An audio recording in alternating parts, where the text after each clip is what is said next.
Баткен областында дагы Кыргыз Республикасынын жергиликтүү кеңешинин депутаттарынын шайлоосу башталды. Жалпы 219 шайлоо участкасы ачылып, бүгүнкү саат 8-де өз ишин башташты. Жалпы Сынан областыбыз боюнча 345.468 шайлоочу кишини түздү. Областыбызда жалпы Сынан 22 айылда жана 6 шаарда шайлоо өтүүдө.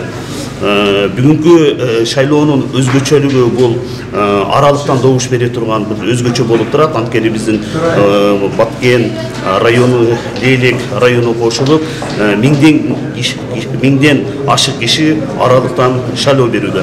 Мен дагы бүгүнкү күндө азыр келип өз добушумду бердим. Менин тизмем Ош шаарында турат.